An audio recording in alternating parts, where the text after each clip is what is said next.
Drainage. The term drainage describes the river system of an area, यानी कि किसी भी एरिया का जो ड्रेनेज सिस्टम रहता है जो कि एक रिवर सिस्टम डिस्क्राइब करता है। तो रिवर सिस्टम क्या होता है? A river along with its tributary, यानी कि जैसे एक रिवर फ्लो हो रही है उसके साथ साथ बहुत सारी ट्रिब्यूटरीज यानी कि उसकी और भी सहायक नदियाँ अगर आके मिलती है रिवर्स में तो उसको हम लोग ट्रिब्यूटरीज बोलते हैं। और यही ट्रिब्यूटरी जब रिवर के साथ आके मिलती है तो ये एक कंप्लीट रिवर सिस्टम को फॉर्म करती है। तो किसी भी एरिया के एक रिवर सिस्टम जहाँ का ड्रेनेज उस एरिया को डिस्क्राइब करता है। तो यहाँ तक हम लोग समझ लिए। ड्रेनेज बेसिन क्या होता है? The area drain by a single river system. जैसे हम लोग फॉर एग्जांपल समझ लेते हैं कि ये गंगा रिवर है, तो ये जो एरिया है इसकी ट्रिब्यूटरीज हो गई सोन, चंबल, बेतवा, ये सभी। तो ये सारा जो एक ड्रेनेज बेसिन सिंगल एरिया मतलब सिंगल रिवर के द्वारा डिनोट किया जा रहा है, तो इसको हम लोग बोलते हैं एक ड्रेनेज बेसिन। यानी कि कोई भी एक सिंगल रिवर यहाँ से फ्लो हो रही है, उसके साथ साथ बहुत सारी ट्रिब्यूटरीज है, डिस्ट्रीब्यूटरीज है, और ये सभी मिला के एक ड्रेनेज बेसिन कवर करती है। अब हम लोग नेक्स्ट समझते हैं वाटर डिवाइड क्या होता है। वाटर डिवाइड मतलब वाटर को डिवाइड कर देना सिंपली। वाटर डिवाइड यहाँ पर हम लोग देखेंगे कि कोई भी एक एलिवेटेड एरिया रहता है, जैसे हम लोग माउंटेन समझ लेंगे या फिर कोई अपलैंड समझ लेंगे, वो कोई भी दो ड्रेनेज बेसिन को अगर वो सेपरेट कर रहा है तो उसको हम लोग बोलते हैं वाटर डिवाइड। जैसे अगर हम लोग यहाँ बोलते हैं कि यहाँ पर एक इंदस रिवर है, वो इंदस रिवर इधर चली गई और गंगा रिवर जो है वो इस साइड फ्लो हो गई, तो ये जो बीच में ये डिफरेंस आया डिवीज़न का, तो ये अम्बाला वाटर डिवाइड की वजह से होता है। ये हम लोग देखेंगे। तो फिर यहाँ पर जो दो रिवर सिस्टम है जो डिवाइड हो गए, इसी को हम लोग वाटर डिवाइड बोल रहे हैं। तो any elevated area such as mountain और an upland separates two drainage basins is called water divide. World's largest drainage basin Amazon river. जो वर्ल्ड का सबसे लार्जेस्ट ड्रेनेज बेसिन फॉर्म करती है वो है अमेजॉन रिवर, क्योंकि अमेजॉन रिवर को अगर हम लोग देखेंगे तो वो एक बहुत बड़ा एरिया कवर किए हुए है। जब वहाँ पर जो रिवर फ्लो हो रही है अमेजॉन, वो बहुत ज़्यादा वर्ल्ड्स लार्जेस्ट रिवर के अंदर उसको कंसिडर किया जाता है। जब रिवर लार्जेस्ट है तो उसके आसपास का जो भी बेसिन फॉर्म होगा उस ट्रिब्यूटरी डिस्ट्रीब्यूटरी के वजह से, तो वो भी बहुत बड़ा होगा। इसीलिए वर्ल्ड्स लार्जेस्ट ड्रेनेज बेसिन जो है वो अमेजॉन रिवर का होता है। Which river has the largest basin in India? ये आप लोग मुझे बताओगे कि रिवर कौन सी है ऐसा है जो कि जिसका लार्जेस्ट बेसिन है इंडिया में। हम लोग जैसे यहाँ पर देखेंगे कि एक ड्रेनेज बेसिन फॉर्म होगा, तो यहाँ पर से जैसे गंगा रिवर फ्लो हो रही है और गंगा रिवर के फ्लो होने के साथ इसके साथ साथ अलग चंबल, घाघरा, गंडक, ये सभी इसकी जो भी यमुना, ये सारी ट्रिब्यूटरीज आके ज्वाइन हो रही है। तो यहाँ पर हम लोग देखेंगे कि एक सिंगल रिवर है और इसी सिंगल रिवर के द्वारा यहाँ पर एक ड्रेनेज बेसिन कंस्ट्रक्ट किया जा रहा है। तो ड्रेनेज हम लोग समझ लिए कि कोई भी रिवर सिस्टम हो गया किसी एक पर्टिकुलर एरिया का। और रिवर सिस्टम क्या होता है? तो रिवर जब अपने ट्रिब्यूटरी और डिस्ट्रीब्यूटरी के साथ एक सिंगल एरिया में फ्लो करिए तो उसको हम लोग एक रिवर सिस्टम बोल रहे हैं। कोई भी एक सिंगल रिवर हो सकती है।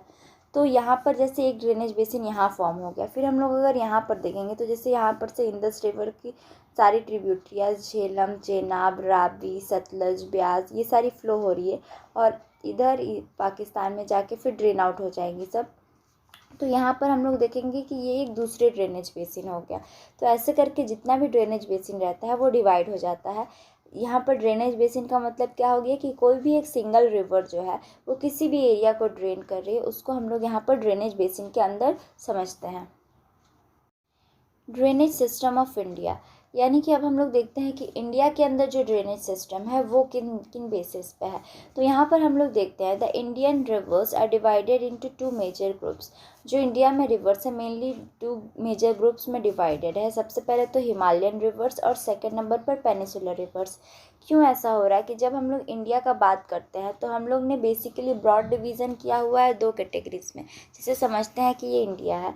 तो यहाँ पर अपर साइड में हम लोग देखेंगे तो जो नॉर्दर्न पार्ट वाला है तो वहाँ पर बेसिकली हिमालयाज़ डोमिनेटेड है, इसलिए हम लोग वहाँ पर हिमालयन रिवर्स का ओरिजिन देखेंगे। और जो नीचे वाला सदर्न पार्ट है हमारा, वहाँ पर हम लोग पेनिसुलर प्लेट्यूज देखेंगे। तो ये पेनिसुलर रिवर्स का ओरिजिन प्लेस रहता है। तो बेसिकली हम लोगों ने इंडिया का ड्रेनेज सिस्टम को भी वैसे ही दो कैटेगरीज में डिवाइड कर दिया है, हिमालयन रिवर्स और पेनिसुलर रिवर्स। अब हम लोग difference between Himalayas and peninsular reverse देखते हैं कि आखिर हिमालयन रिवर्स और पेनिसुलर रिवर में क्या क्या डिफरेंस है। एक तो डिफरेंस हम लोगों ने समझ लिया कि जो हिमालयन रिवर्स होता है वो हिमालय से ओरिजिन होता है और पेनिसुलर रिवर जो है वो पेनिसुलर प्लेट्यू से ओरिजिन हो रहा है। तो इसके अलावा भी बहुत सारे डिफरेंसेस रहते हैं जिसको हम लोग को देखना है। तो सबसे पहले हम लोग यहाँ पर देखते हैं, बेसिक्स में हम लोगों ने यहाँ पर कैटेगराइज कर लिया है प्लेस, पॉइंट ऑफ ओरिजिन से, नेचर से, सोर्स ऑफ वाटर से, कोर्स से।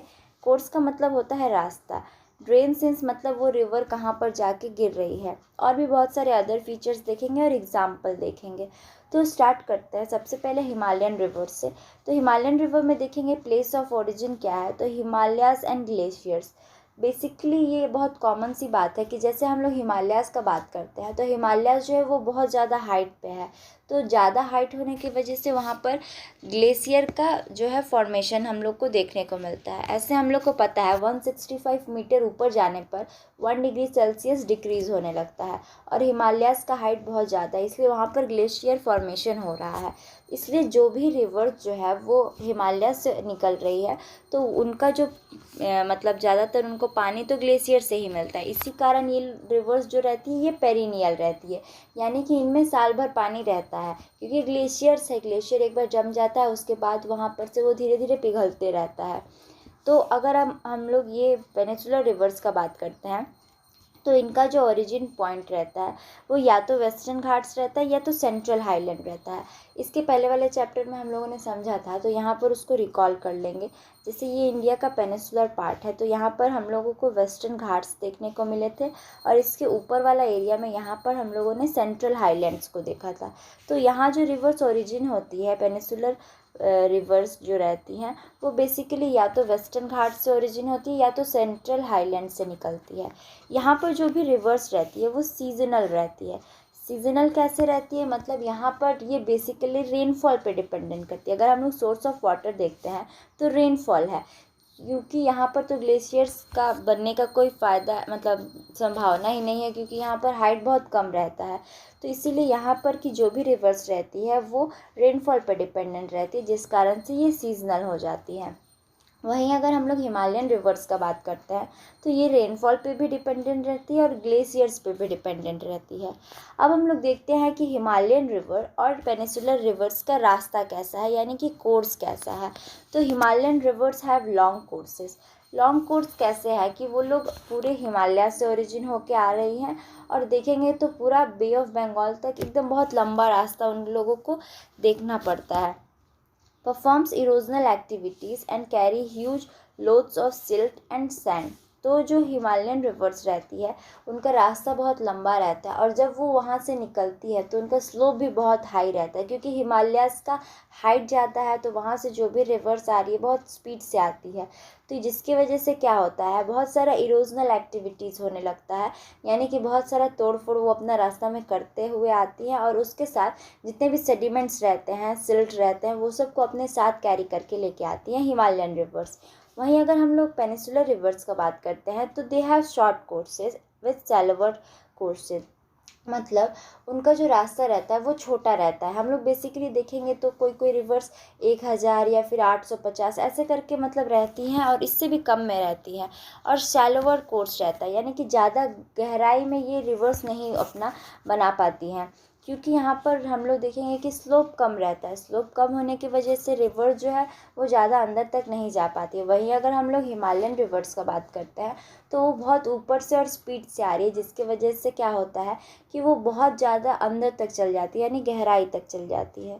इसलिए हिमालयन रिवर्स में हम लोग देखेंगे कि उनका जो कोर्स रहता है वो लंबा रहता है, लेकिन अगर पेनिसुलर रिवर्स का बात करेंगे तो शॉर्ट कोर्स रहता है और साथ साथ शैलोअर रहता है, मतलब ज़्यादा गहरा नहीं रहता है। अब हम लोग बात करते हैं कि रिवर्स जो है वो जाकर ड्रेन कहाँ करती है। तो हिमालयन रिवर्स में हम लोग देखेंगे most of the rivers flow towards east and drains in Bay of Bengal, Indus is an exception.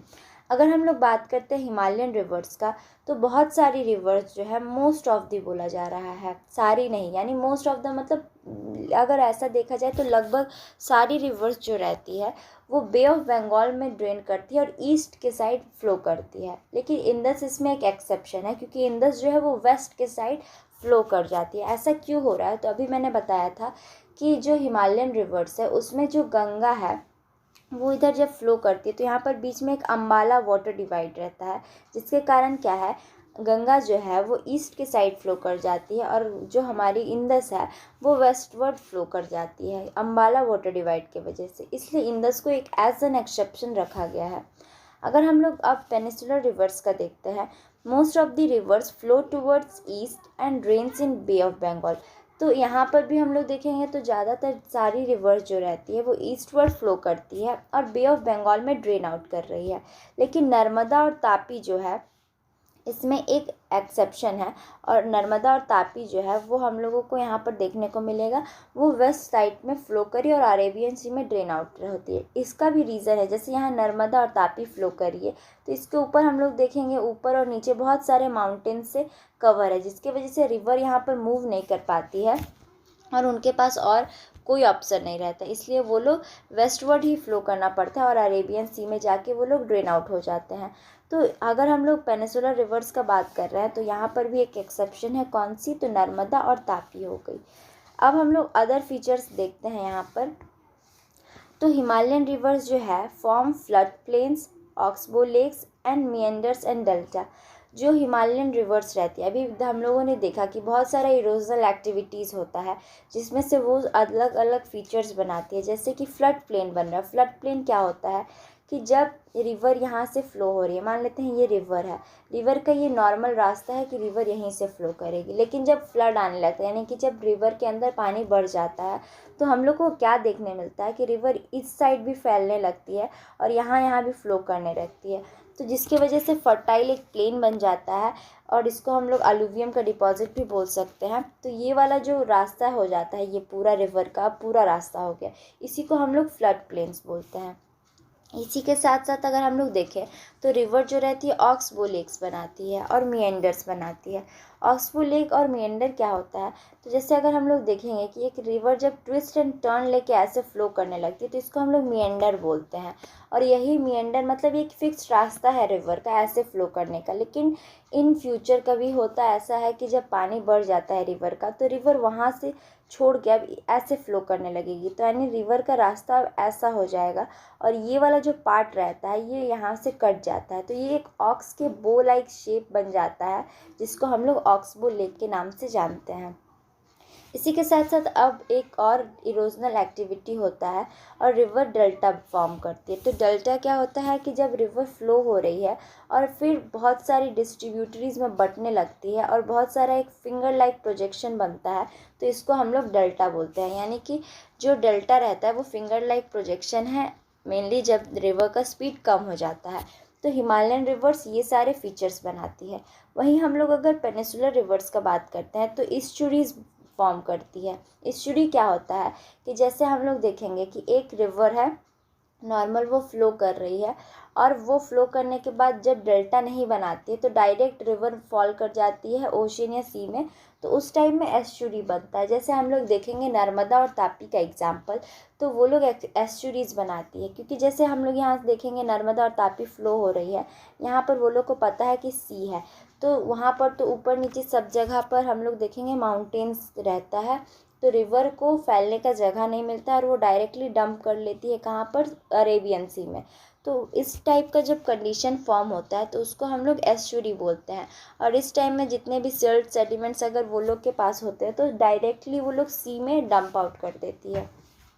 अब हम लोग एग्जाम्पल का बात करते हैं तो हिमालयन रिवर्स में देखेंगे गंगा, ब्रह्मपुत्र, इंदस, यमुना, ये सारी एग्जाम्पल्स है हिमालयन रिवर्स का और ये सभी मेजर रिवर्स है।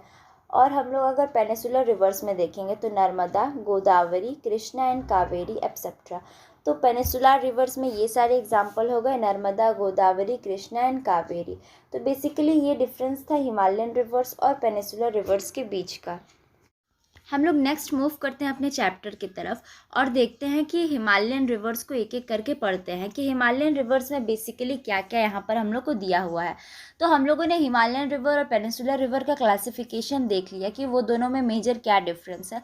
तो हम लोग यहाँ पर मेजर 3 हिमालयन रिवर्स के बारे में पढ़ते हैं। सबसे पहला है इंदस, फिर उसके बाद गंगा और नेक्स्ट हमारी ब्रह्मपुत्र। तो ये बेसिकली 3 रिवर्स के बारे में हम लोग यहाँ पर पढ़ने वाले हैं। तो हम लोग यहाँ पर क्या देखेंगे, सबसे पहले तो कि यहाँ पर हम लोग जब देखते हैं हिमालयन रिवर्स का, तो आप लोग को मैंने एक छोटा क्लासिफिकेशन में बता दिया कि ऊपर जितनी भी रिवर्स हैं इनका हिमालयन ओरिजिन है, इसलिए इन्हें हिमालयन रिवर्स के अंदर रखा गया है। और नीचे जितनी भी रिवर्स है हमारा, उनका सेंट्रल हाईलैंड्स या पेनिनसुलर प्लेट्यू से ओरिजिन हो रहा है। तो नीचे वाली जितनी रिवर्स है उनको हम लोग पेनिनसुलर रिवर्स के नाम से भी जानते हैं। तो बेसिकली हम लोग यहाँ पर देखते हैं जो ड्रेनेज बेसिन बना हुआ है और रिवर इंदस, गंगा और ब्रह्मपुत्र के द्वारा, तो यहाँ पर कुछ उनका लोकेशन है। तो यहाँ इतने पार्ट में जो है वो रिवर इंदस का हमारा देखेंगे ड्रेनेज, फिर उसके बाद गंगा रिवर का इतना में देखेंगे और उसके बाद हम लोग यहाँ से ब्रह्मपुत्र रिवर का देखेंगे। तो ये 3 मेजर क्लासिफिकेशन है हमारा ऊपर हिमालयन रिवर्स का। तो आइए हम लोग एक एक करके पढ़ना स्टार्ट करते हैं इंदस से। इंदस रिवर सिस्टम को स्टार्ट करने से पहले यहाँ पर हम लोग देखते हैं कि इसका ओरिजिन कैसे हो रहा है। तो यहाँ पर हम लोग देखेंगे कि मानसरोवर लेक है। मानसरोवर लेक के ईस्टर्न साइड से इंजन का ओरिजिन होता है इंदस रिवर का। तो यहाँ से जो इंदस रिवर है हम लोगों का फ्लो करते हुए आती है और इंडिया में इंटर करती है। कहाँ से? तो लद्दाख से इंटर होती है। यहाँ पर लद्दाख डिस्ट्रिक्ट है, इसलिए इंडिया में यहाँ से इंटर हो रही है। तो जैसे ये लद्दाख में इंटर करती है तो यहाँ पर बहुत सारी डिफरेंट ट्रिब्यूटरीज जैसे हुंजा, नुब्रा, श्योक, ये सारी रिवर्स जो रहती है वो आके इसमें मर्ज हो जाती है। फिर यहाँ से जैसे ही वो आगे बढ़ने लगती है तो ये वाला जो रीजन है हमारा, ये पाकिस्तान ऑक्युपाइड कश्मीर के अंदर आता है। तो यहाँ पर इस नाम को वो लोग क्या बोलते हैं, गिलगिट और बाल्टिस्तान के नाम से जानते हैं। तो है तो हमारा ही पार्ट लेके रख लिए हैं तो क्या हो गया, ठीक है। तो यहाँ पर जैसे रिवर इंदस एंटर करती है तो इसके बाद बाल्टिस्तान और गिलगिट वाले रास्ते से होते हुए एक अटॉक माउंटेन है, वहाँ से ये नीचे उतरती है और फिर ये पाकिस्तान में एंटर कर जाती है। फिर रिवर इंदस जैसे जैसे फ्लो करती है तो इसको और भी बहुत सारी ट्रिब्यूटरीज मिल रही हैं। आप लोग यहाँ पर देख रहे होंगे, जैसे झेलम आती है, फिर चेनाब आती है, इधर से रावी आ रही है, फिर ब्यास और सतलज। ये सारी रिवर्स जो है आके इंदस में मर्ज करती है एक पॉइंट पे। तो इस पॉइंट का नाम क्या है, तो इसको ये लोग यहाँ के नाम मिठान कोट है, ठीक है। तो मिठान कोट पे जो है वो जितनी रिवर इंदस की ट्रिब्यूटरीज है, झेलम, रावी, चेनाब, सतलज, तो ये सब आके मिठान कोट पे मिलती है। और यहाँ से रिवर इंदस जो है कराची के ईस्टर्न साइड से होते हुए अरेबियन सी में ड्रेन आउट हो जाती है। तो ये था हमारा रास्ता रिवर इंदस का। एक बार फिर से हम लोग इसको समझेंगे कि रिवर इंदस जो है वो कैसे ओरिजिनेट हो रही है। ज़्यादा मुश्किल नहीं है, ये हम लोग समझ लेंगे तो फिर हम लोगों के लिए बहुत ज़्यादा इजी हो जाएगा रिवर इंदस का क्वेश्चन को सॉल्व करना। तो ओरिजिन कहाँ हुआ, लेक मानसरोवर के ईस्टर्न साइड से, वेस्टर्न साइड से। तो वेस्टर्न साइड से ओरिजिनेट होने के बाद ये रिवर इंटर करती है लद्दाख से इंडिया में।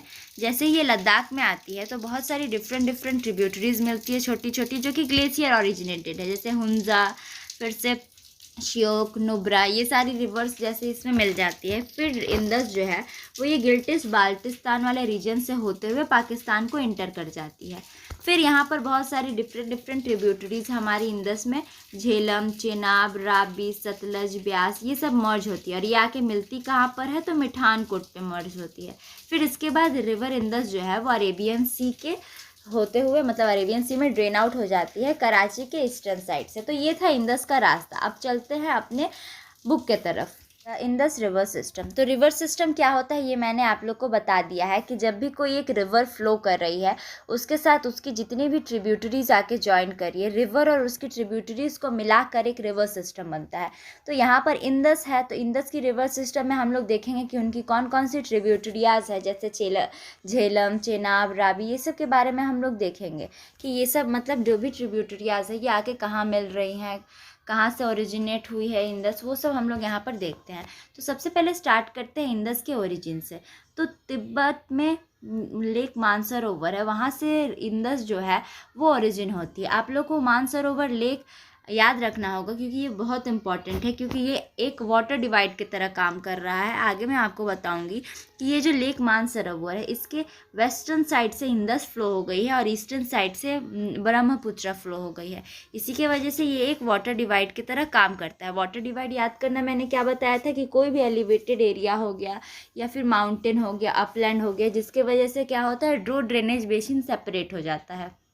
यहाँ पर हम लोग अब आगे बढ़ते हैं और देखते हैं रिवर इंदस का जो लेंथ है वो 2900 किलोमीटर है। ये बहुत ही जेंटल स्लोप के साथ फ्लो करती है और इसे वर्ल्ड में लॉन्गेस्ट रिवर के अंदर कंसिडर्ड किया जाता है, क्योंकि आप लोग लेंथ देख रहे हो कितना ज़्यादा है, 2900 किलोमीटर। तो अप्रॉक्स देखा जाए तो बहुत ज़्यादा लेंथ हो जाता है, तो इसे एक लॉन्गेस्ट रिवर के अंदर कंसिडर्ड किया जाता है। Longest in term of length का बात किया जा रहा है, यानी कि इसकी लंबाई क्या। अगर हम लोग लार्जेस्ट बोलते हैं तो वो वेथ के अंदर कंसिडर्ड हो जाता है। जैसे हम लोग ब्रह्मपुत्र के केस में पढ़ेंगे तो वो लार्जेस्ट है। क्यों? क्योंकि उसका एरिया ज़्यादा है। एरिया ज़्यादा है मतलब वो ज़्यादा वॉल्यूम में वाटर कंसिडर करके अपने साथ चलती है। फिर हम लोग इंदस पे आते हैं। अब 1/3 basin is located in India. हम लोग जब मैप में यहाँ पर देखेंगे तो इंदस का जो 1/3 बेसिन ही इंडिया में है, मतलब ज़्यादातर पार्ट जो है वो पाकिस्तान में लाई कर जाता है, क्योंकि इंदस की जो छोटी मोटी ट्रिब्यूटरियाज है, जैसे हम लोग देखेंगे झेलम, चेनाब, रावी, ये सब को, तो वो लोग ही बेसिकली इंडिया में फ़्लो करती हैं। इसके अलावा पूरी की पूरी इंदस जो है पूरी चली गई है कहाँ पर, तो पाकिस्तान में। Enters in India through Ladakh district which is in Jammu and Kashmir. Here several tributaries join in Kashmir region, Jaskar, Nubra, Shiok, Hunza. यहाँ पर हम लोग देखेंगे कि जो देखो जैसे ये कश्मीर वाला रीजन हो गया हमारा, तो इंदस यहाँ पर मान लेते तिब्बत है, यहाँ लेक मानसरोवर से ओरिजिन होके इंटर करती है, तो ये वाला जो एरिया हो गया है ये अब लद्दाख के अंदर कंसिडर किया जाता है।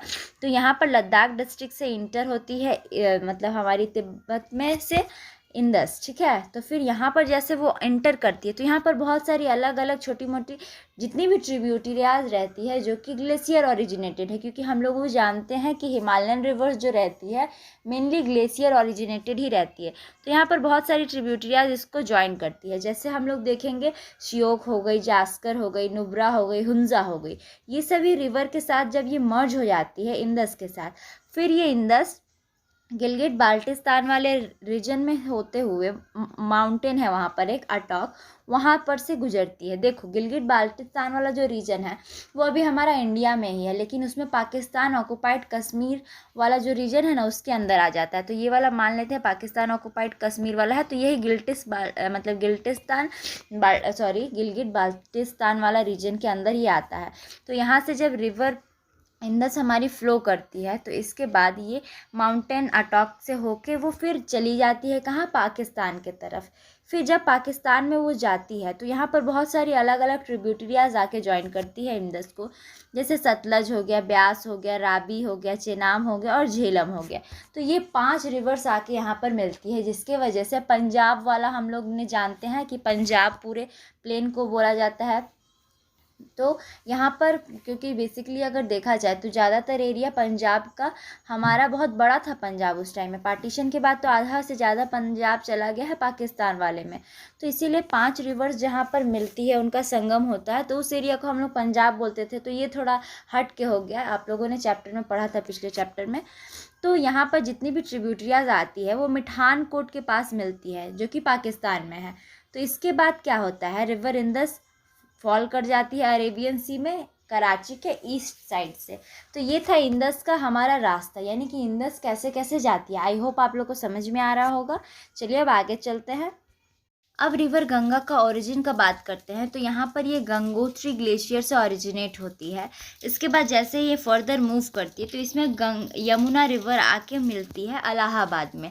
जो हमारी रिवर गंगा है इसका हम लोग अगर ओरिजिन का बात करते हैं तो गंगोत्री ग्लेशियर से एक छोटी सी स्ट्रीम निकलती है जिसका नाम है हमारा भागीरथी। भागीरथी से फिर इधर देव प्रयाग, यहाँ एक जगह है देव प्रयाग में अलकनंदा आके मिलती है। जब भागीरथी और अलकनंदा आके मिलते हैं तो इसको आगे फर्दर जब ये जाती है तो इसको गंगा के नाम से जाना जाता है। और यही गंगा में फिर यमुना, इधर नीचे से चंबल, बेतवा, सोन और यहाँ पर नेपाल हिमालय से ओरिजिनेट होके हमारी गंडक, कोशी, घाघरा ये सारी रिवर्स आके मर्ज होती है और यहाँ से होते होते फिर ये बांग्लादेश होकर ये बे ऑफ बंगाल में ड्रेन कर जाती है। तो ये रास्ता था हमारी गंगा का। अब हम लोग अपनी नेक्स्ट ड्रेनेज पैटर्न, ड्रेनेज को देखते हैं, ड्रेनेज सिस्टम को, जो कि हमारा द गंगा रिवर सिस्टम। तो रिवर सिस्टम मैंने आप लोग को एक्सप्लेन कर दिया, अब मैं फिर से नहीं बताऊंगी। तो देखो हेड वाटर क्या होता है इसका, भागीरथी। हेड वाटर का मतलब क्या होता है कि बेसिकली गंगा का ओरिजिन हो कहाँ से रहा है। तो हम लोग यहाँ पर देखेंगे कि भागीरथी एक हमारा यहाँ पर से रिवर निकलती है जो कि गंगोत्री ग्लेशियर है। यहाँ से एक रिवर ओरिजिनेट हो रही है जिसका नाम है भागीरथी। ये भागीरथी जब आगे चलती है तो क्या होता है, यहाँ पर से एक और रिवर आके मिलती है जिसका नाम रहता है अलकनंदा। ये अलकनंदा जब आके भागीरथी से मिलती है देवप्रयाग में, याद रखना आप लोग, अलकनंदा और भागीरथी कहाँ मिलते हैं, तो देवप्रयाग में। ये जो पॉइंट होगा हमारा ये देवप्रयाग होगा। इसके बाद जब ये आगे मूव करती है गंगा, तो इसको हम लोग गंगा के नाम से जानते हैं। इसके पहले ये भागीरथी और अलकनंदा के नाम से जानी जाती थी। तो यहाँ पर हम लोग देखेंगे कि जो भागीरथी है ये गंगोत्री ग्लेशियर से ओरिजिनेट होती है, ये फेड बाई गंगोत्री ग्लेशियर।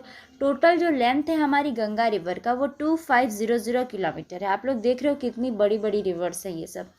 फिर यहाँ पर हम लोग देखेंगे Ambala water divide separates Indus and Ganga river system. जब चैप्टर शुरू हो रहा था तभी मैंने आप लोग को बताया था कि जो अम्बाला वाटर डिवाइड है वो सेपरेट कर देता है इंदस ड्रेनेज को और हमारी गंगा ड्रेनेज को। फिर भागीरथी और अलकनंदा जब मिलती है तो उसे गंगा के नाम से जाना जाता है। और अलकनंदा कहाँ मिलती है भागीरथी से, तो देवप्रयाग पे। फिर उसके बाद जब गंगा ओरिजिन होके आती है तो वो जो समतल ज़मीन पे यानी प्लेन्स पे कहाँ उतरती है, हरिद्वार पे। यहाँ पर इसको बहुत सारी अलग अलग ट्रिब्यूटरीज मिलती है, जैसे हम लोग देखेंगे यमुना, घाघरा, गंडक, कोशी, बहुत सारी अलग अलग ट्रिब्यूटरीज मिलती है। अब हम लोग आगे समझते हैं ट्रिब्यूटरीज के बारे में। अब हम लोग यमुना की मतलब गंगा के ट्रिब्यूटरी यमुना के बारे में पढ़ते हैं। तो इसका ओरिजिन जो है यमुनोत्री ग्लेशियर से है। जैसे हम लोगों ने देखा था कि जो गंगा है वो गंगोत्री ग्लेशियर से ओरिजिनेट होती है, एक छोटी सी धारा जिसका नाम भागीरथी था। फिर वो आगे जाके अलकनंदा से मिलती है देवप्रयाग में और उसके बाद गंगा के नाम से जानी जाती है।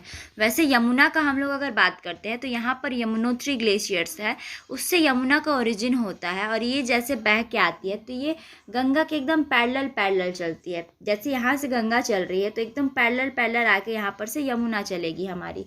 फिर ये एक राइट बैंक ट्रिब्यूटरी है। राइट बैंक और लेफ्ट बैंक ट्रिब्यूटरी हम लोग समझते हैं। जैसे देखेंगे गंगा का फेस हमारा इस साइड है, यानी कि इसका फ्लो इस साइड जा रहा है। तो अगर आप लोग फ़ोन को थोड़ा टिल्ट कर लोगे अपने लेफ़्ट और राइट के हिसाब से तो आपको समझ में आएगा।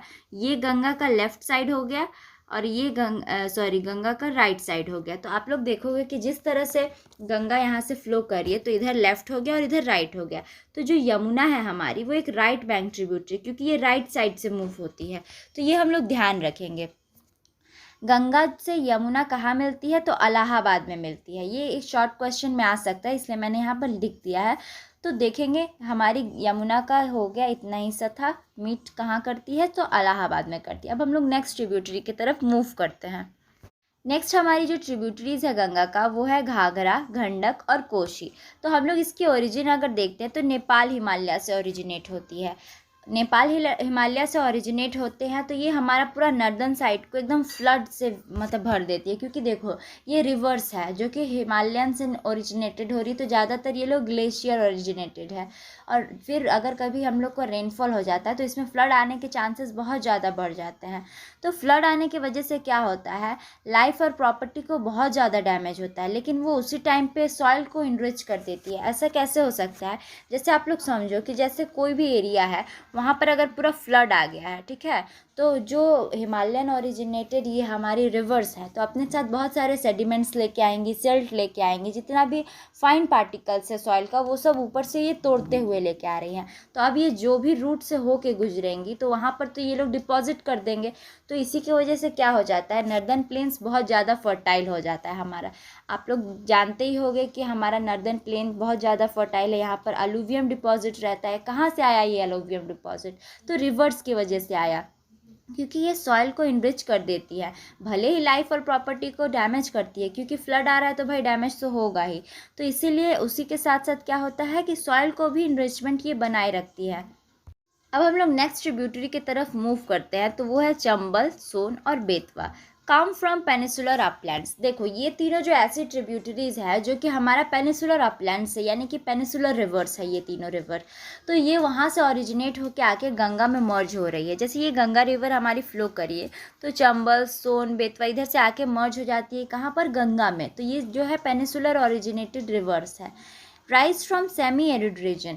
आप लोग सब जानते हो कि जो हमारा पेनिसुलर एरिया है वो ज़्यादातर हम लोग देखेंगे तो वहाँ की जितनी भी रिवर्स है वो रेनफॉल पर डिपेंडेंट होती है, और रेनफॉल हर साल तो नहीं होता है, कोई मैक्सिमम और मिनिमम टाइम के लिए होता है। तो ये लोग का शॉर्टर कोर्स रहता है, इसीलिए ये अपने साथ ज़्यादा वाटर नहीं लेके आ पाती है, क्योंकि ये सेमी एरिड रीजन से ओरिजिनेट हो रही है, जिसकी वजह से ये ज़्यादा पानी ट्रिब्यूट नहीं कर पाती है गंगा में। अब हम लोग जब यहाँ तक मूव करते हैं आगे, हम लोगों ने देख लिया बहुत सारी ट्रिब्यूटरीज आके गंगा में मर्ज हो गई।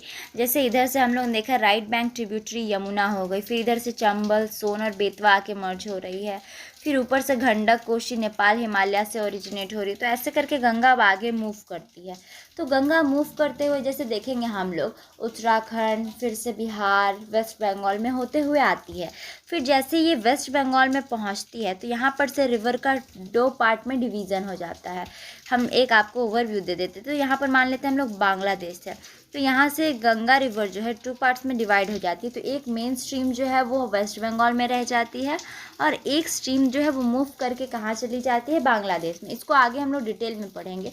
तो यहाँ पर जैसे ये जाती है गंगा रिवर, तो यहाँ पर इसका नाम परिवर्तन हो जाता है, यानी नाम चेंज हो जाता है, और वहाँ पर ये एक दूसरे नाम से जानी जाती है।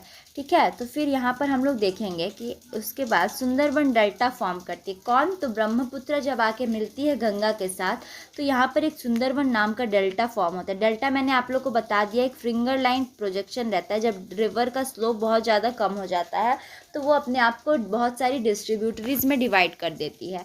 ये तो कॉकरोच जैसा लगने लगा ना। अच्छा, इसको डिलीट कर देते हैं, छोड़ो, आप लोग समझ रहे हो ना मैं क्या कहना चाह रही हूँ। तो ये हो गया हमारा यहाँ तक का पार्ट। अब हम लोग आगे देखते हैं कि जो सुंदरवन नाम है ये वहाँ की सुंदरी ट्रीज से डिराइव्ड हुआ है। मतलब वहाँ पर एक सुंदरी ट्री नाम की बहुत सारी पेड़ वहाँ पर पाए जाते हैं, इसीलिए इसका नाम सुंदरवन डेल्टा रख दिया है। वर्ल्ड्स लार्जेस्ट डेल्टा है ये। अगर हम लोग सर्च मारेंगे गूगल में, देख लो आप, या फिर मैं भी बता रही हूँ तो मेरा भी बात थोड़ा मान लेना, तो वर्ल्ड का सबसे लार्जेस्ट डेल्टा जो है वो सुंदरवन डेल्टा है। क्यों? क्योंकि ये 2 माइटी रिवर्स के द्वारा फॉर्म किया हुआ डेल्टा है। एक तो गंगा इतनी बड़ी रिवर से, और ऊपर से ब्रह्मपुत्र आ रही है उधर से, तो ये वर्ल्ड का सबसे बड़ा डेल्टा ये लोग बनाते हैं। यहाँ पर हम लोग देखेंगे कि ये होम है किसका, तो रॉयल बंगाल टाइगर का। तो यहाँ पर इस टाइप की प्रजातियाँ पाई जाती है, और मैनग्रोव फॉरेस्ट रहता है यहाँ पर। एक पॉइंट एक्स्ट्रा आप लोग जान लो। ठीक है, तो ये था यहाँ पर हमारा गंगा रिवर का ओरिजिन से लेके एंड तक। और बेसिकली गंगा रिवर ड्रेन कहाँ होती है, तो बे ऑफ बंगाल में। ठीक है, और ये एक ईस्ट फ्लोइंग रिवर है, इतना ध्यान रखना। और जो हमारी इंडस थी वो वेस्ट फ्लोइंग रिवर है, इसलिए अरेबियन सी में ड्रेन आउट हो जाती है। अब मूव करते हैं अपने नेक्स्ट टॉपिक की तरफ। अब हम लोग यहाँ पर ब्रह्मपुत्र का रूट देखते हैं। तो यहाँ पर जैसे देखेंगे कि लेक मानसरोवर है, वहाँ से ओरिजिनेट हो रही है हमारी ब्रह्मपुत्र रिवर। तो जैसे ही ओरिजिनेट होकर ये तिब्बत से गुजर रही है, तो इसका यहाँ पर नाम जो रहता है वो सांगपो रहता है। सांगपो नाम से जाने जाने वाली ये ब्रह्मपुत्र रिवर जब यहाँ से गुजर के जब भारत में उसको एंटर करना रहता है, तो ये यहाँ पर एक यू टर्न लेती है। किसके कारण? तो एक माउंटेन है यहाँ पर, नामचा बर्मा नाम है उसका। ठीक है, नामचा बर्मा। तो वहाँ से ये एक यू टर्न ले लेती है, क्योंकि इसके आगे पीछे पहाड़ आ जाते हैं, जिसकी वजह से इसको एक यू टर्न लेके इंडिया में इंटर करना पड़ता है। तो ये इंडिया में कहाँ से आती है? अरुणाचल प्रदेश से। तो जैसे ये अरुणाचल प्रदेश में आती है तो इसका नाम, इसको दिहांग नाम से बोला जाता है। और यहाँ पर इसको अलग अलग बहुत सारी ट्रिब्यूटरीज जैसे दिबांग, लोहित, ये सब आके मर्ज हो जाती है। तो यहाँ पर ब्रह्मपुत्र को दिहांग नाम से जाना जा रहा है। फिर ये आगे जाएगी, फिर ये असम को होते होते फिर बांग्लादेश में ये एंटर कर जाती है, और बांग्लादेश में इसका नाम जमुना हो जाता है। तो ये था हमारा रास्ता किसका? ब्रह्मपुत्र का। तो ब्रह्मपुत्र को जमुना के नाम से हम लोग यहाँ पर जान रहे हैं। इसके बाद ये हमारा ड्रेन आउट हो जाएगी कहाँ पर? तो बे ऑफ बंगाल में ड्रेन हो जाएगी। फिर से एक बार देखते हैं, तो इसका ओरिजिन कहाँ से हुआ है? तो लेक मानसरोवर से। ओरिजिन होने के बाद इसको तिब्बत में हम लोग सांगपो के नाम से जानते हैं। फिर जैसे ही ये इंडिया में एंटर करती है तो इसको एक यू टर्न लेना पड़ता है। क्यों? क्योंकि यहाँ पर एक पहाड़ है, यानी कि माउंटेन है,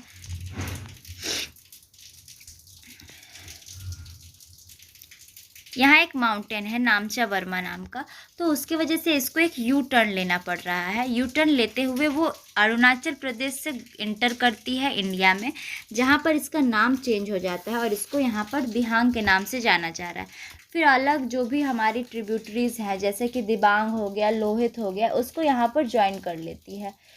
उसके बाद जैसे ही ये यहाँ से गुजरती है तो फिर बांग्लादेश में इंटर करती है आसाम होते होते। फिर उसके बाद असम में जैसे ही ये इंटर करके ख़त्म करती है तो यहाँ पर इसका बेड जो है बहुत ज़्यादा बड़ा हो जाता है।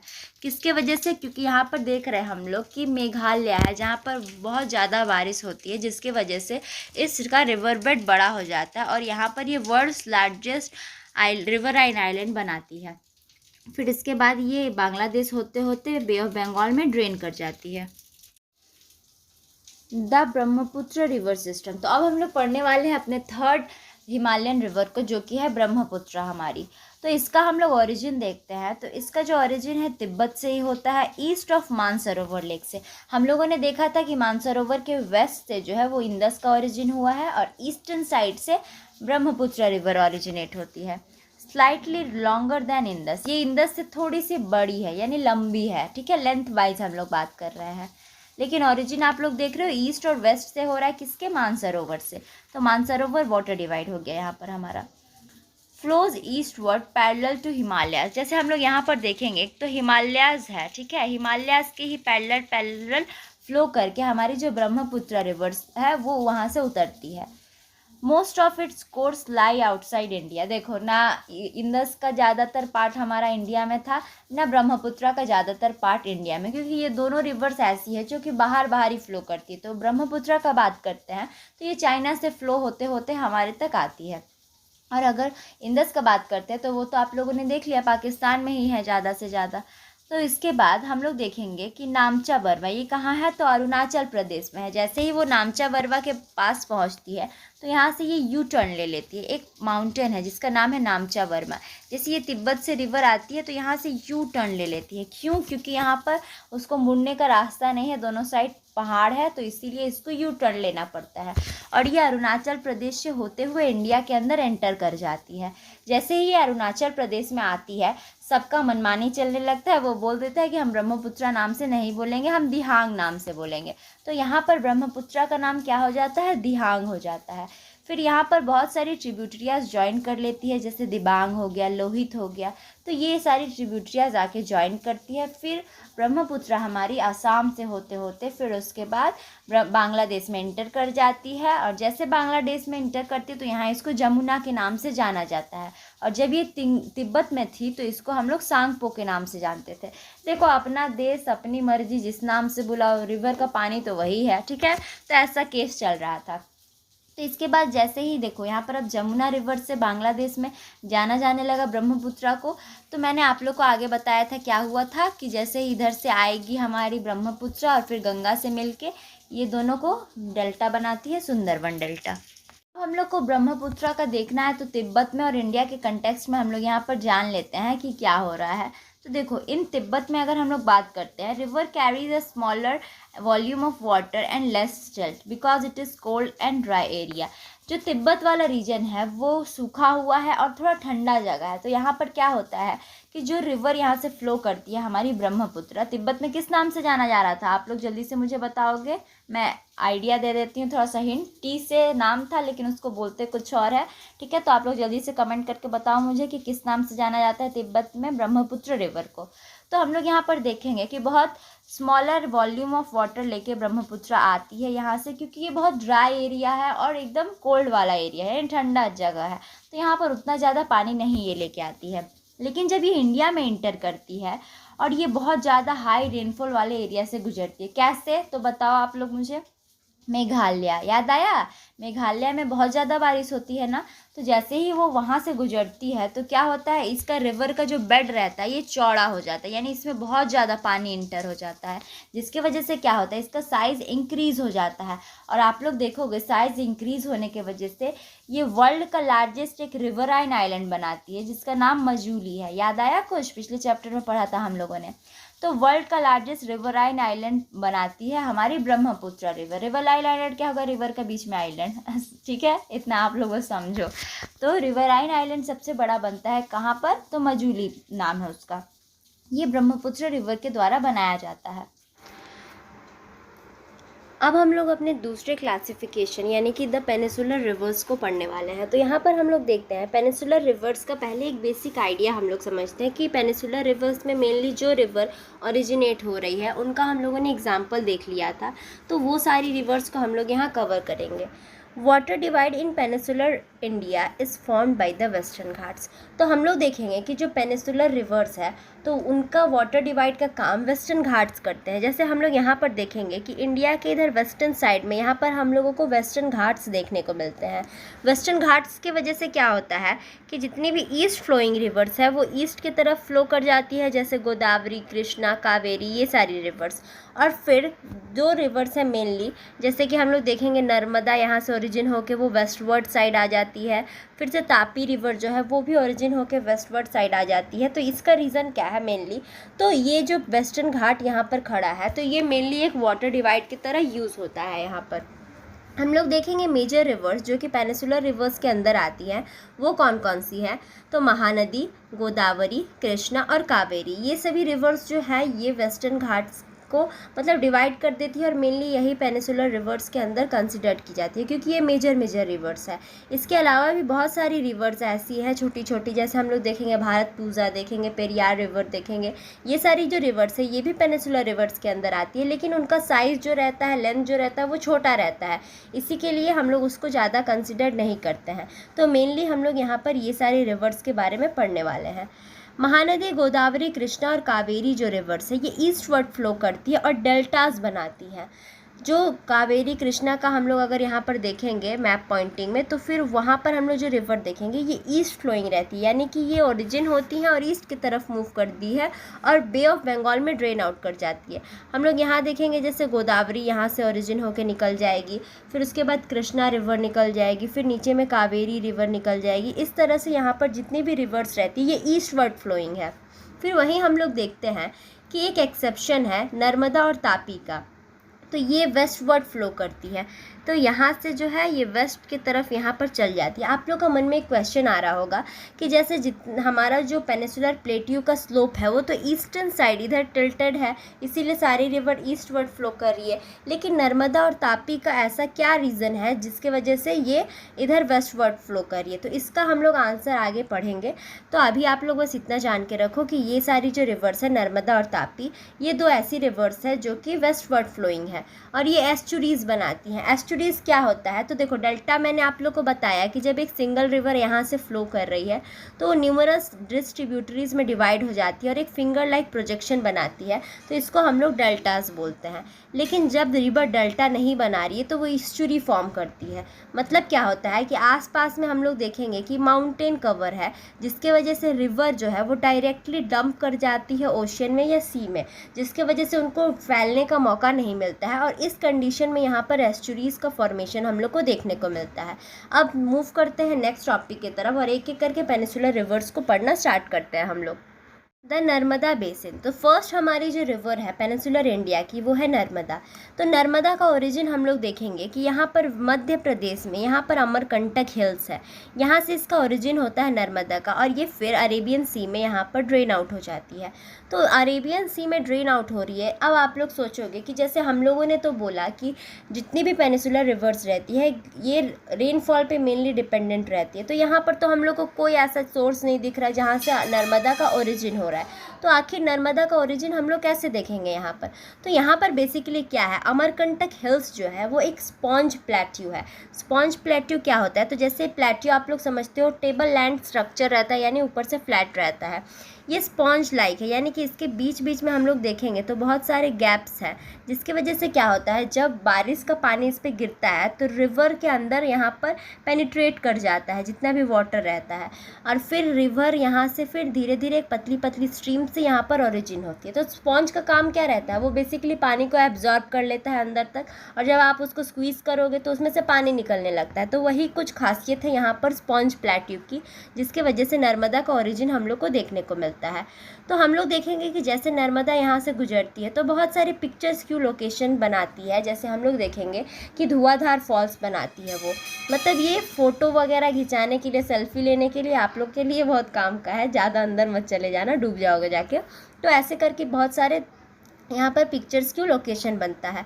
फिर इसके बाद हम लोग देखेंगे कि यहाँ पर बहुत सारी छोटी छोटी ट्रिब्यूटरियाज है जो कि राइट एंगल पे यहाँ पर आके मर्ज होती है। यहाँ पर हम लोग देखेंगे कि जो ट्रिब्यूटरीज़ है, जैसे नर्मदा यहाँ से फ्लो कर रही है तो राइट एंगल पे आके बहुत सारी ट्रिब्यूटरीज़ मर्ज होती है। तो देखो ये एक ड्रेनेज पैटर्न यहाँ पर फॉर्म हो रहा है। हम लोग देखेंगे, अगर आप लोग को नहीं पता है कि ड्रेनेज पैटर्न क्या होता है, तो अगर आप लोग को चाहिए जानना है कि कितने तरह के ड्रेनेज पैटर्न होते हैं, वो सभी की वीडियो मैं अलग से डाल दूँगी, लेकिन अभी आपके चैप्टर से वो डिलीटेड है, इसलिए मैं उतना डिटेल में आपको नहीं बता रही हूँ। तो यहाँ पर जो रिवर्स है वो राइट एंगल पे आके ज्वाइन करता है और यहाँ पर ड्रेनेज पैटर्न हम लोग को देखने को मिलता है। बेसिकली जो हमारी नर्मदा रिवर है वो मध्य प्रदेश और गुजरात के स्टेट से फ्लो करती है। तो ये था नर्मदा का ओरिजिन कि वो अमरकंटक हिल से ओरिजिन होती है जो कि मध्य प्रदेश में है। और ओरिजिन होने का रीज़न क्या है कि वहाँ पर जो प्लेट्यू है वो स्पॉन्ज से बना हुआ, यानी कि एक तरह का स्पॉन्ज प्लेट्यू है, जिसके वजह से क्या होता है, रिवर्स का जो पानी है वो वहाँ पर पेनिट्रेट कर जाता है, रेनफॉल का पानी, और जिसके वजह से पतली पतली स्ट्रीम्स वहाँ से निकलती है प्लेट्यू से, और जिससे नर्मदा का ओरिजिन हम लोग को देखने को मिलता है। अब मूव करते हैं तापी रिवर की तरफ। द तापी बेसिन, तो हम लोग यहाँ पर देखेंगे तापी की ओरिजिन हम लोग यहाँ पर देखते हैं तो सतपुरा रेंज से होता है।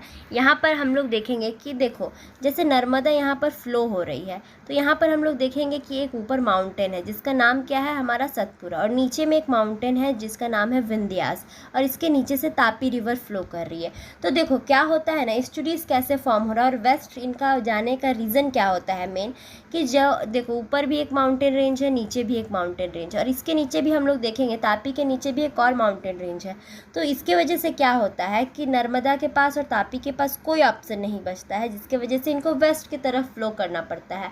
वो वाला केस नहीं होता है कि मजबूरी में इंसान बाप से भी लड़ने लगता है, तो वही वाला यहाँ पर हुआ, क्योंकि इनके पास कोई और ऑप्शन नहीं है तो फिर इनको वेस्ट की तरफ मूव करना पड़ा, क्योंकि ऊपर भी पहाड़ है नीचे भी पहाड़ है, तो कोई और ऑप्शन नहीं है कि ये वेस्ट की तरफ कैसे जाए, इसलिए। तो अब हम लोग तापी पे आते हैं अपना। तो तापी रिवर का ओरिजिन हम लोग देखेंगे सतपुरा रेंज से होता है जो कि बैतूल डिस्ट्रिक्ट मध्य प्रदेश में लोकेटेड है।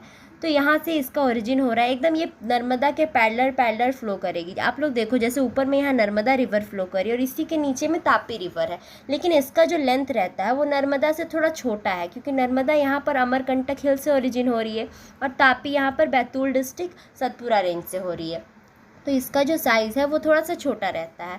तापी रिवर जो है वो मध्य प्रदेश, गुजरात और महाराष्ट्र स्टेट्स को मेनली कवर करती है। यहाँ पर हम लोग देख लिए कि देखो जैसे तापी और नर्मदा तो बड़ी बड़ी दो रिवर हो गई जो कि वेस्ट की तरफ मूव कर रही है। इनके अलावा भी और भी छोटी छोटी रिवर्स है जिसके बारे में उतना मेंशन नहीं किया गया और डिटेल में नहीं बताया गया है। जैसे हम लोग देखेंगे साबरमती हो गई, माही हो गई, भारत पूजा हो गई, पेरियार हो गई, ये सारी वेस्ट फ्लोइंग रिवर्स है। एक्सेप्शनल मतलब तापी और नर्मदा के अलावा ये सारी हमारी वेस्ट फ्लोइंग रिवर्स हम लोग को देखने को मिलेंगे। नेक्स्ट हमारा जो रिवर सिस्टम है वो है गोदावरी बेसिन का। तो गोदावरी का हम लोग लोकेशन देखते हैं। तो जैसे हम लोगों ने देखा यहाँ से नर्मदा फ्लो हुई, यहाँ से तापी हुई, अब यहाँ से गोदावरी यहाँ से फ्लो करके ये ड्रेन आउट करेगी बे ऑफ बंगाल में। तो आप लोग देख रहे हो कि जो गोदावरी है इसका साइज़ काफ़ी बड़ा है। यहाँ पर साइज़ इसका देख रहे हैं कि लेंथ वाइज बहुत ज़्यादा बड़ा है, जिसकी वजह से क्या होता है इसको हम लोग दक्षिण गंगा भी बोलते हैं। क्यों? क्योंकि इसका लेंथ बहुत ज़्यादा है। हम लोगों ने जैसे देखा था कि हिमालयन रिवर्स में गंगा जो है वो मेन इम्पॉर्टेंस प्ले करती है हमारे नॉर्दर्न प्लेन्स के लिए। तो यहाँ पर पेनिसुलर रिवर्स में दक्षिण गंगा क्यों बोला जा रहा है? दक्षिण का मतलब हो गया बेसिकली साउथ, और ये साउथ में होने के कारण इसको हम लोग दक्षिण गंगा बोलते हैं। हम लोग देखते हैं गोदावरी का ओरिजिन। तो slopes of the Western Ghat, Nashik district, Maharashtra. Simple सी बात है कि यहाँ पर हम लोग देखेंगे कि यहाँ पर रिवर जो ओरिजिन हो रही है तो यहाँ पर वेस्टर्न घाट्स है। तो वेस्टर्न घाट्स के स्लोप में से ये ओरिजिन होता है। कहाँ से? तो महाराष्ट्र के नासिक डिस्ट्रिक्ट से। यहाँ से ओरिजिन होकर फिर वो बे ऑफ बंगाल में ड्रेन आउट कर जाती है। इसका टोटल लेंथ हम लोग देखते हैं तो 1500 किलोमीटर है, और ड्रेन कहाँ करती है? तो बे ऑफ बंगाल में। जो स्टेट्स कवर करती है जैसे महाराष्ट्र हो गई, मध्य प्रदेश, उड़ीसा और आंध्र प्रदेश, ये सारी स्टेट्स को गोदावरी रिवर कवर करती है और अपना पानी वहाँ पर विसर्जन करते करते जाती है। फिर ट्रिब्यूटरीज़ का बात कर लेते हैं तो पूर्णा, वर्धा, प्राणहिता, मंजरा, वेनगंगा, पेनगंगा, ऐसे करके देखो जैसे यहाँ से बहुत सारी ट्रिब्यूटरीज़ जो है वो आके मिल रही है गोदावरी में। तो ये सारी जो रिवर्स है ये सारी ट्रिब्यूटरीज़ हो गई गोदावरी की। नेक्स्ट हम लोग देखते हैं द महानदी बेसिन। इसका ओरिजिन होता है छत्तीसगढ़ के हाईलैंड से। तो हम लोग महानदी को देखेंगे तो कुछ यहाँ पर ओरिजिन हो रहा है। बेसिकली ये ज़्यादातर पार्ट कवर करती है उड़ीसा का। तो फिर ये ड्रेनेज बेसिन इसका कहाँ जाके फ्लो करता है, तो बे ऑफ बंगाल में यहाँ पर गिरता है। टोटल लेंथ का बात करते हैं तो 860 किलोमीटर इसकी लेंथ है। और स्टेट कौन कौन सा कवर करती है, महाराष्ट्र, छत्तीसगढ़, झारखंड और उड़ीसा। तो ये था महानदी के बारे में कुछ बेसिक डिटेल्स। आप लोग मैप में देखते चलोगे कि लोकेशन कहाँ कहाँ पर है। नेक्स्ट हम लोग बात करते हैं द कृष्णा बेसिन यानी कि कृष्णा रिवर के बारे में। तो इसका ओरिजिन जो है स्प्रिंग्स नियर महाबलेश्वर, यानी कि यहाँ पर महाबलेश्वर के पास जो से स्प्रिंग निकलते हैं वहाँ से इसका ओरिजिन होता है। और ये ड्रेन जाके कहाँ करती है, तो बे ऑफ बंगाल में। हम लोग देखेंगे कि ज़्यादातर जितनी भी ईस्ट फ्लोइंग रिवर्स है तो जाके वो बे ऑफ बंगाल में ड्रेन कर जाएंगी। लेंथ का बात करते हैं तो 1400 किलोमीटर है। ड्रेन कहाँ करती है, बे ऑफ बंगाल में। ट्रिब्यूटरीज हम लोग देखेंगे तो जैसे तुंगभद्रा, कोयना, घाट प्रभा, मूसी, भीमा, ये सारी कुछ ट्रिब्यूटरीज है जो कृष्णा रिवर को आके मर्ज होती है और उनको विशाल बना देती है। स्टेट हम लोग देखते हैं तो महाराष्ट्र, कर्नाटका, आंध्र प्रदेश, बेसिकली ये 3 स्टेट में फ्लो करती है हमारी कृष्णा रिवर। नेक्स्ट और सबसे लास्ट रिवर जो है हमारी उसके बारे में बात करते हैं, वो है हमारी कावेरी रिवर, यानी कि कावेरी बेसिन के बारे में हम लोग यहाँ पर पढ़ने वाले हैं। तो एकदम नीचे में आप लोग देखोगे तो कावेरी बेसिन यहाँ पर है। इसका स्पेलिंग थोड़ा सी से है तो आप लोग सही कर लेना। तो देखो इसका ओरिजिन हम लोग देखते हैं तो Brahmagiri range of western Ghats. तो वेस्टर्न घाट की जो ब्रह्मगिरी रेंज है वहाँ से इसका ओरिजिन हम लोग को देखने को मिलता है। ये भी बेसिकली आप लोग देख रहे हो कि ईस्टवर्ड फ्लोइंग है तो बे ऑफ बंगाल में जाके ड्रेन करेगी। टोटल लेंथ का बात करते हैं तो 760 किलोमीटर इसकी लेंथ है। ट्रिब्यूटरीज देखेंगे तो अमरावती, भारती, हेमावती, काबिनी, ये सारी इसकी जो है ट्रिब्यूटरीज है जो कि आके कावेरी रिवर में मर्ज कर जाती है। स्टेट कौन कौन सा है हमारा, तो कर्नाटका, केरला और तमिलनाडु यहाँ पर। सेकेंड बिगेस्ट वाटरफॉल बनाती है जोग फॉल। ये आपकी पुरानी बुक का एडिशन है, अभी चेंज हो गया है। आप लोग देखोगे तो जो कावेरी रिवर है वो सेकेंड बिगेस्ट वाटरफॉल बनाती है जिसका नाम है शिवा समुद्रम, ऐसे कर मतलब शिवा समुद्रम नाम है वाटरफॉल का। जिसकी वजह से क्या होता है, हाइड्रो इलेक्ट्रिसिटी पावर जनरेशन में है, हेल्प करती है ये रिवर। आप लोग नाम याद रखना, शिवा समुद्रम, ठीक है। ये गलत है। अच्छा ये आप लोग बताओ जोग फॉल जो है ये कौन सा वाटरफॉल है, आप लोग कमेंट में करके बताना। जोग फॉल तो मैंने ऐसे लिखा है लेकिन ये किसी और चीज़ के लिए है, तो आप इसको बताओगे ये किस चीज़ में यूज़ हो रहा है। यहाँ पर हम लोग यहाँ पर देखेंगे कि जैसे हम लोगों ने देखा कि ईस्ट फ्लोइंग मतलब वेस्ट फ्लोइंग रिवर्स तापी और नर्मदा के अलावा भी है, तो वैसे ही अदर ईस्ट फ्लोइंग रिवर्स भी है। जैसे हम लोग देखेंगे दामोदर, ब्रह्मिणी, बैतरणी और सुवर्ण रेखा। तो ये सारी जो रिवर्स है वो ईस्ट वर्ड फ्लोइंग है। तो इसी के साथ हमारा पेनिसुलर रिवर वाला पार्ट भी कंप्लीट होता है। लेक्स, तो अब हम लोग लेक्स के बारे में देखते हैं। तो जब हम लोग लेक्स के बारे में सोचते हैं तो एक बहुत सुंदर दृश्य आता है जो कि कश्मीर का होता है। सभी आप लोगों ने वीडियोस में या फिर कोई बहुत सारे आप लोग विजिट भी करके देखे होंगे कि कश्मीर जो है वो बहुत सुंदर है। और कश्मीर का जो विशेषता है मेनली वहाँ का उसके लेक्स दर्शाते हैं। जैसे हम लोग देखेंगे कि वहाँ पर बहुत डिफरेंट टाइप्स के लेक्स हम लोग को देखने को मिल जाएंगे। जैसे दल लेक हो गया, वुलर लेक हो गया। ये लेक्स जो है एक तरह के टूरिस्ट अट्रैक्शन का काम करते हैं। हम लोग देखेंगे कि वहाँ पर डिफरेंट हाउस बोट्स देखने को मिल जाएंगे, शिकाराज देखने को मिल जाएंगे। ये वाला आप लोग पिक्चर देख रहे हो ये हाउस बोट का है और ये शिकाराज है। तो जो हाउस बोट्स रहते हैं वो एक कम्प्लीटली हाउस के जैसा स्ट्रक्चर रहता है। आप लोग जैसे देख रहे हो ये बहुत लग्जरी रहता है। इसके अंदर आप लोग को हर तरह के सुख सुविधा देखने को मिलेंगे, खाना पीना भी मिलता है यहाँ पर। जो शिकाराज रहते हैं ये देखोगे आप लोग ये ओपन एक नॉर्मल बोट जैसा रहता है लेकिन उसके ऊपर में एक शेल्टर दे दिया गया है। तो इस टाइप के स्ट्रक्चर को हम लोग शिकाराज बोलते हैं। तो ऐसी बहुत सारी डिफरेंट स्ट्रक्चर हम लोगों को कश्मीर के वैलीज़ में देखने को मिलेंगे। अब हम लोग देखते हैं कि जो कश्मीर के वैलीज़ में ये सारे बोट्स हैं ये सब एक टूरिस्ट अट्रैक्शन का काम कर रहे हैं। यहाँ पर बहुत सारे हम लोग देखेंगे गेम्स हो सकते हैं, बोटिंग कराया जा सकता है, बहुत सारे वाटर गेम्स खेलते हैं, स्विमिंग हो सकता है। तो ये सब जो है एक तरह से बहुत ज़्यादा अट्रैक्ट कर रहे हैं टूरिस्ट को। तो इस तरह से लेक का इम्पोर्टेंस बहुत ज़्यादा हो जाता है। अब हम लोग फॉर्मेशन ऑफ लेक्स को अगर देखते हैं तो वहाँ पर बहुत सारा डिफरेंट लेक्स फॉर्म हो जाता है, यानी कि अगर हम लोग पूरे इंडिया का बात करते हैं तो अलग अलग लेक्स हम लोग को देखने को मिलेंगे। सबसे पहला है ग्लेशियर लेक। ये तो एक्शन ऑफ ग्लेशियर से फॉर्म होता है, यानी कि जब ग्लेशियर मेल्ट होता है तो उसके डिपोजिशन से जो वाटर मेल्ट होता है उस टाइप में जो लेक बनता है उसको हम लोग ग्लेशियर लेक बोलते हैं।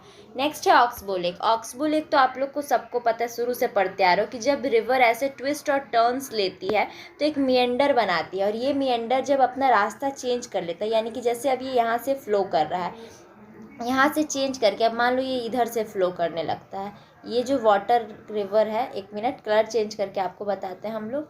देखो तो ये वाला जो जब यहाँ से चेंज हो गया, अब ये इधर से आ रहा है, तो ये वाला पार्ट तो कट गया है यहाँ पर, तो कट जाने के बाद ये एक ऐसा ऑक्सबो शेप बनाता है और जिसको हम लोग क्या बोलते हैं, ऑक्सबो लेक बोलते हैं। तो इस टाइप के लेक्स हो जाते हैं वहाँ पर। इसके अलावा हम लोग देखते हैं नेक्स्ट जो हमारा लेक है वो है लैगून लेक्स। लैगून लेक क्या होता है, तो ये बेसिकली एक टाइप का ये भी लेक ही है। तो लैगून्स जो है ये मोस्टली सॉल्ट वाटर होते हैं।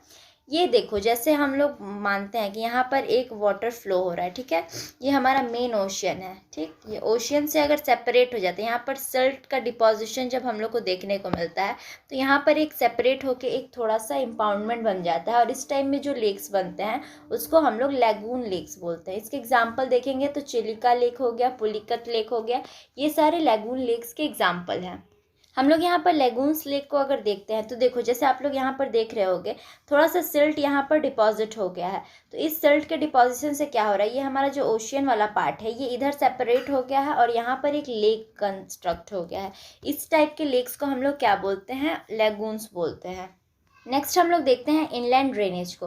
तो ये जो इनलैंड ड्रेनेज लेक्स होते हैं ये ड्रेनेज ऑफ रिवर वाटर से बनते हैं। जैसे हम लोग देखेंगे कि जब एक मतलब लैंड के बीच में मतलब कोई लेक बन जा रहा है, जैसे बहुत सारी डिफरेंट यहाँ से रिवर्स क्रॉस करती हैं, तो यहाँ पर जो वाटर का जमा हो जाता है वो वाले लेक्स को हम लोग इनलैंड ड्रेनेज बोलते हैं।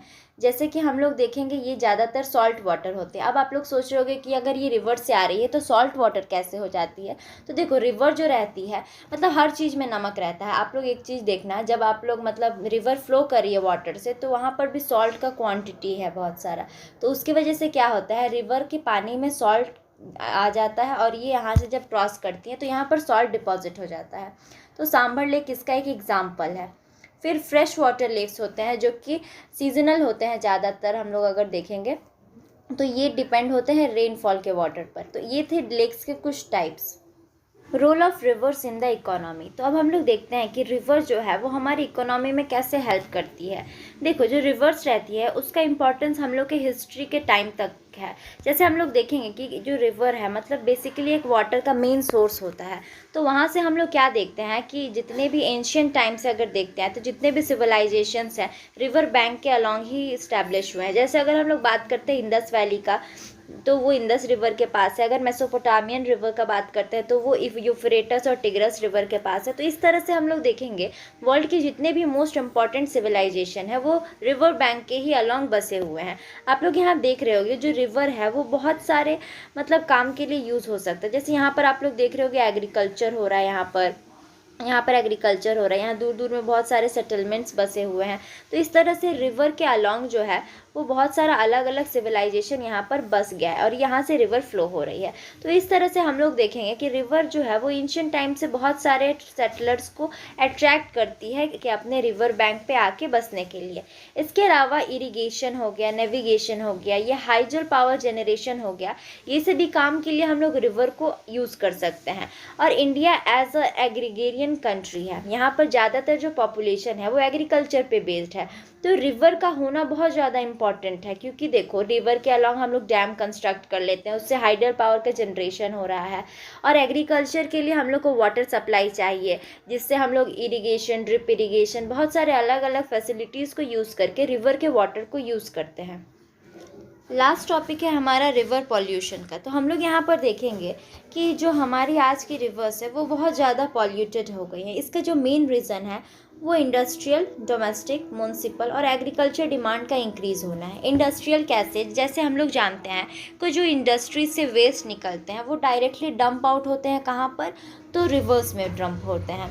एग्रीकल्चर डिमांड इंक्रीज़ हो रहा है जैसे, तो हम लोग ज़्यादा पेस्टिसाइड, फर्टिलाइजेशन ये सब का यूज़ कर रहे हैं, जिसकी वजह से क्या हो रहा है कि जितने भी फर्टाइल क्रॉप्स हैं उनमें से जितना भी जो भी न्यूट्रिशन अगर हम लोग पानी वगैरह डाल रहे हैं तो वो सारे बह के आके कहाँ मिल रहे हैं, रिवर्स में मिल रहे हैं। तो इससे क्या हो रहा है कि रिवर बहुत ज़्यादा पॉल्यूट हो रही है और उसमें केमिकल्स की मात्रा ज़्यादा इंक्रीज़ हो गई है। इसके अलावा हम लोग देखें तो अर्बनाइजेशन और इंडस्ट्रियलाइजेशन भी एक मेन फैक्टर हो जाता है रिवर पॉल्यूशन का।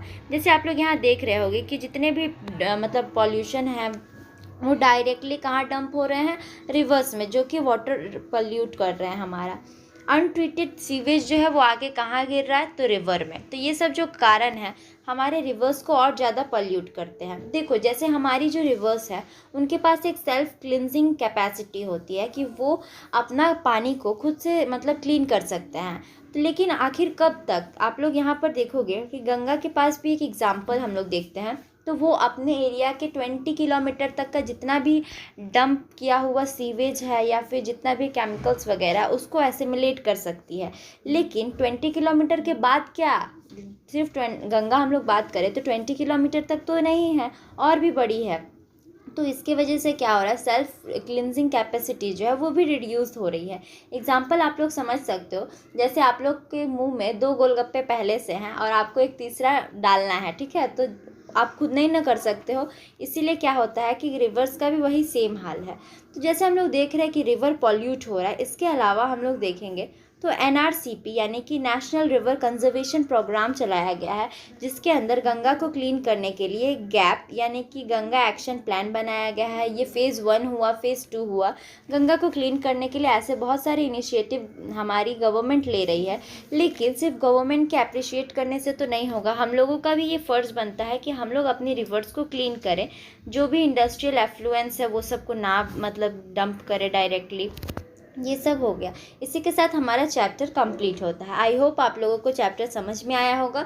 कोई भी डाउट है तो आप लोग मुझे कमेंट सेक्शन में पूछ सकते हो। आप मुझे इंस्टा पे फॉलो कर सकते हो, फेसबुक में फॉलो कर सकते हो।